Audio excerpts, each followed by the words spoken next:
Queridos, a paz do Senhor, estamos começando mais uma escola bíblica dominical, né? Sintam-se abraçados, mãos apertadas, né? Beijados também. E, mais uma vez, gostaria de dizer que eu realmente sinto saudade da presença de vocês, amém? A gente vai dar continuidade à nossa escola bíblica dominical e nós vamos falar um pouco sobre, dentro do capítulo 9 de Marcos, nós vamos falar sobre a transfiguração, tá? Ela começa aqui, capítulo 9 de Marcos, versículo 2. Eu acredito que você já deve estar com sua Bíblia aberta, porque é uma escola bíblica dominical, né? E nós vamos ler agora o texto que diz assim: 6 dias depois, tomou Jesus consigo a Pedro, Tiago e João e levou-os sós à parte a um alto monte.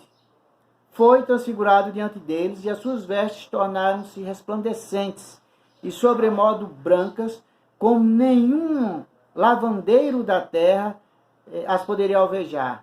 Apareceu-lhes Elias com Moisés e estavam falando com Jesus. Então Pedro, tomando a palavra, disse: Mestre, bom é estarmos aqui e façamos 3 tendas. Uma será tua, outra para Moisés e outra para Elias.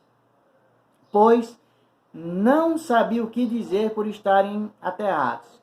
A seguir veio uma nuvem que os envolveu e dela uma voz dizia: Este é meu filho amado, a ele ouvi. E de relance, olhando ao redor, ninguém mais viram com eles, senão Jesus. Amém? Esse é um texto um pouco complicado e polêmico, e as pessoas gostam muito de falar sobre ele. Então a gente vai falar aqui um pouquinho, né? E depois nós vamos ver o que daí a gente pode estender. Amém? Nessa transfiguração, né, quem estava ali? Elias e Moisés, tá? Então a primeira coisa que eu queria falar é, se a gente prestar atenção no versículo 2, ele começa assim dizendo: 6 dias depois. Sempre lembrando que a Bíblia, você tem que ler, ela é escrita como uma carta contínua. Então capítulos e versículos não existem no texto original, tá? Isso foi colocado depois, eu acho que por volta de 1222, eu acho, os capítulos, e lá para 1500 e alguma coisa, os versículos. Eu não tenho certeza bem dos anos, tá? Mas isso foi colocado bem depois, tá? Não é algo que está nos originais da palavra de Deus. Então, quando você está lendo a Bíblia, você leria assim, ó, 6 dias depois, né? Não veria capítulo, não veria versículo nem nada. Então, 6 dias depois de quê? Lembra no domingo passado que a gente falou a respeito da confissão de Pedro, né? Capítulo 8 da nossa Bíblia, versículo 29, diz assim, né? Então lhe perguntou Jesus: mas quem vocês dizeis que eu sou? E, respondendo, Pedro lhe disse: tu és o Cristo. Então, 6 dias depois que Pedro disse que Jesus era o Cristo, está acontecendo aqui essa transfiguração, tá? Isso é importante esse dado, por quê? Porque se você ler esse mesmo texto em Mateus, ele vai dizer também 6 dias depois. Então é importante, assim, essa questão, tá?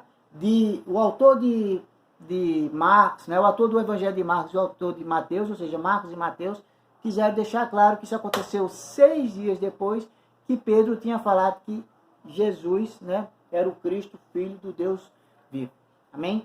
Então o que é que acontece? Ali tem Moisés e tem Elias. E ali é o quê? Uma representatividade, tá? Eu concordo com essa interpretação, né? E acho que ela é a mais correta que tem, que ali há uma representatividade. Não quer dizer que Pedro e os outros discípulos, Pedro, Tiago e João, né, eles não tenham visto, não, porque a palavra de Deus diz que eles viram, né? Mas o que é que significa isso aí mesmo?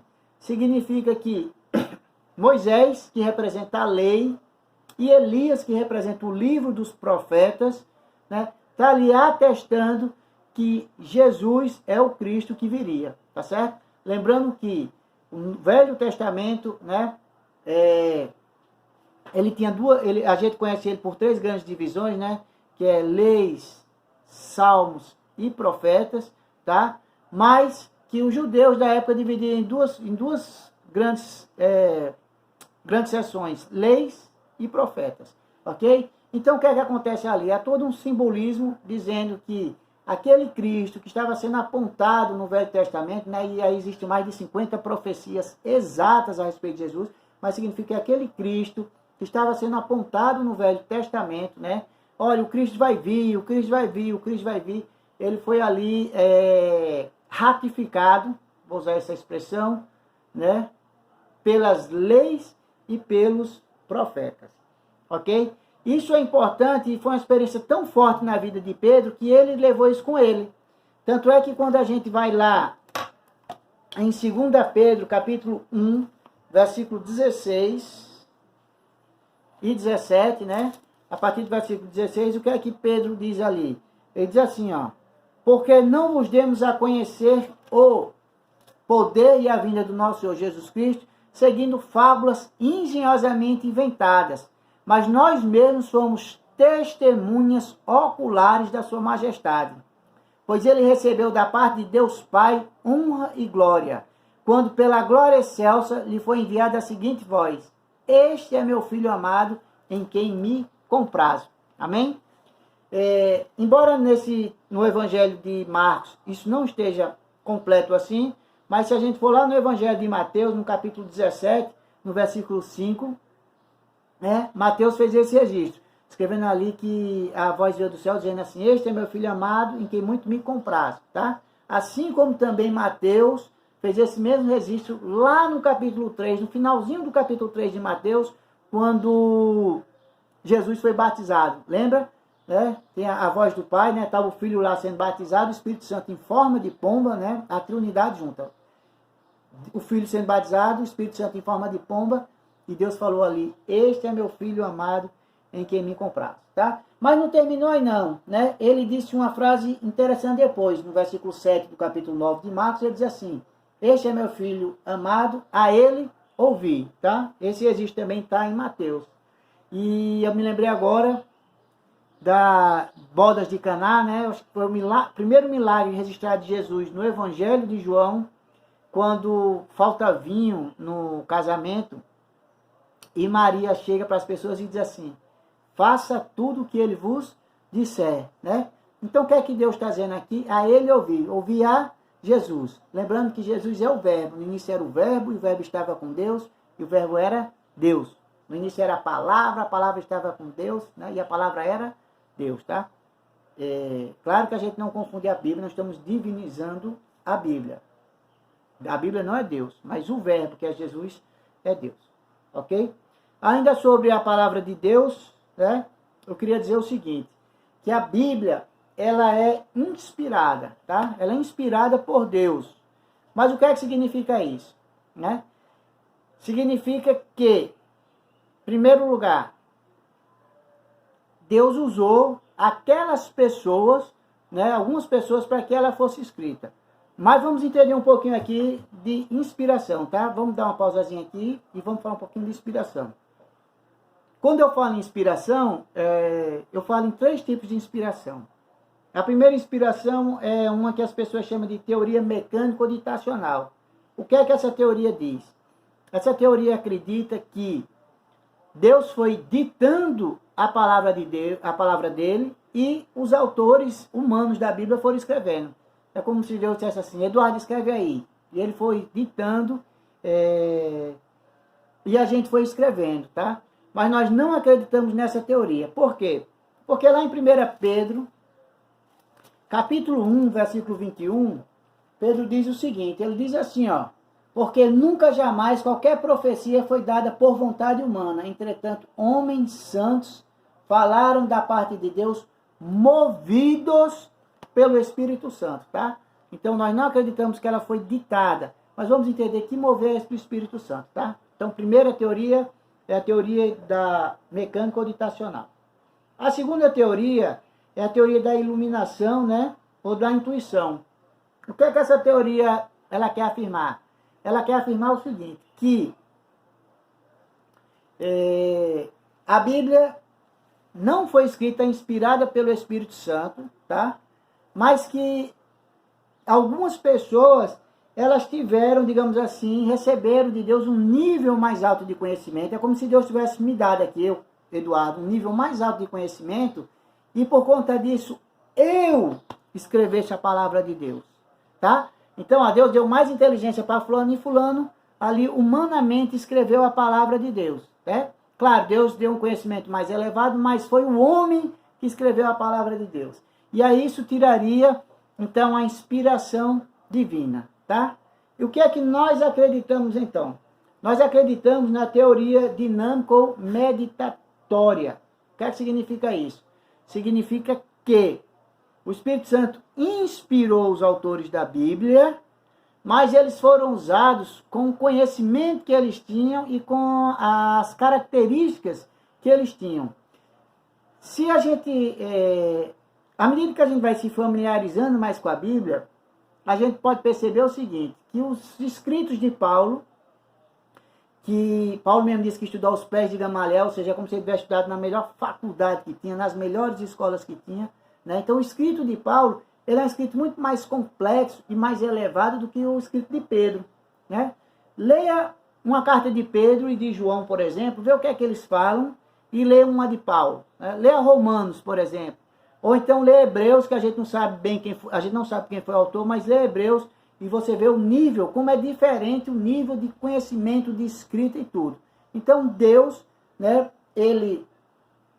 o Espírito Santo inspirou os autores da Bíblia, tanto do Antigo e do Velho Testamento, mas usou aqueles autores do jeito que eles eram, né? Ou seja, ali tinha pastores, tinha reis, tinha sacerdotes, a Bíblia foi escrita por sacerdotes, foi escrita por leigos, né? Por pescadores, por teólogos da época, né? Da época de Jesus, ou seja, Paulo devia ser um excelente teólogo, o escritor de Hebreu também devia ser. Então, mas foi usado eles com as características que ele tinha, tá? Assim como Deus usa eu e você, do jeito que você está aí com a sua característica, com a sua força de trabalho que você tem, né? Com aquilo de positivo que você tem. Então, alguns têm uns ministérios, outros têm outros ministérios, por quê? Porque Deus nos usa do jeito que nós somos. Amém? Ele quer usar pessoas, ele não quer usar robô. Nós somos pessoas com as nossas características, né? É por isso que uns louvam bem, outros dão aula bem. Vou aqui usar o exemplo de Gilaine, né? Gilaine, ela cozinha bem, então esse é um ministério que ela propôs. Outros vão aos hospitais, outros visitam presídios, mas Deus nos usa do jeito que nós somos, tá? Nós somos inspirados por Deus. Deus não quer robô, né? Deus quer seres humanos, tá? E ainda sobre a palavra de Deus, essa inspiração da palavra de Deus, ela trouxe pra gente aquele texto que eu acho bonito, que está lá em 2 Timóteo, né? Que diz assim, né? 2 Timóteo, capítulo 2, ele diz assim, porque toda a Escritura é inspirada por Deus e útil para o ensino, para a repreensão, para a correção, para a educação na justiça, a fim de que o homem de Deus seja perfeito e perfeitamente habilitado para toda boa obra, né? Então, lembrando lá o que aconteceu na transfiguração, né? Eis o meu filho amado, nele me comprazo, a ele ouvir, né? A gente precisa ouvir a Jesus, a gente precisa ouvir a palavra de Deus, amém? Lembrando que a Bíblia, ela trata de dois assuntos, na verdade, a Bíblia trata só de um assunto que é Jesus. Mas a gente pode dividir em duas partes. A primeira parte é o Velho Testamento, que diz assim, que aponta para o Jesus que virá. E o Novo Testamento, que mostra o Jesus que veio. Amém? Então, o tema central da palavra de Deus é Jesus, tá? Existe só uma maneira de a gente aprender realmente a Bíblia, é através do nosso coração aberto ao ensino do Espírito Santo de Deus. Amém? Para fechar, ainda em Marcos capítulo 14, depois que Jesus viu isso tudinho, que os discípulos viram isso tudinho, aliás, perdão, que os apóstolos viram isso tudinho, assim que desceu, deu de falar com quem? Com um jovem, né, que estava endemoniado. Está lá em Marcos capítulo 9, versículo 14, diz assim, quando eles se aproximaram dos discípulos, viram numerosa multidão ao redor e, né, os escribas discutiam com ele, né, e ali houve uma cura de um jovem possesso, tá? Se você ver ali no versículo 17, né? Você vai perceber isso. bom estarmos na igreja, é uma bênção, né? Bom estarmos com os irmãos. Às vezes a gente sente a glória de Deus, mas é preciso a gente agir e colocar os pés no chão. Vou usar esse termo, tá? As pessoas estão precisando do evangelho, né? Um dia desse, Pedro Celano fez uma pergunta a respeito do livro de Tiago, né? Das obras e da fé, né? Foi uma pergunta bem interessante. E a verdade é essa, né? Nós temos a nossa fé, né? Que bonito ali, houve uma transfiguração, mas quando eles desceram lá, tinha um endemoniado. Então, nós somos chamados, né? Para sentirmos a glória de Deus, a misericórdia de Deus, mas entre as pessoas. Amém? Aplicando a palavra de Deus entre as pessoas e agindo entre as pessoas, né? Esse é o nosso foco de Deus, são as pessoas. Então, Pedro ali chegou e disse assim, nós vamos fazer 3 tendas, né? Uma para cada um e vamos ficar aqui para sempre. Mas Jesus desceu o morro e a primeira coisa que ele fez foi dar de cara com o jovem endemoniado. Então, precisamos estar atentos a cumprirmos a obra de Deus, né? E fazemos obra mesmo com os irmãos. Claro que a obra não salva, o que salva é a fé. Mas nós precisamos estar agindo, né? Colocando os pés no chão e fazendo a diferença, né? Tipo assim, quando eu morrer, eu quero que as pessoas sintam falta. Dizem assim, olha, morreu uma pessoa boa, uma pessoa que fazia a diferença. Amém? Agora a gente vai ficar até 7 horas da noite, 5 para as 7 ali, respondendo qualquer pergunta que possa surgir, aguardando a interação de vocês, tá? Então, Deus abençoe a vida de cada um de vocês. E a minha oração é que Deus mostre nessa situação que nós estamos hoje, oportunidades para nós fazermos a diferença. Fiquem na paz do Senhor e todos vocês estão no meu coração.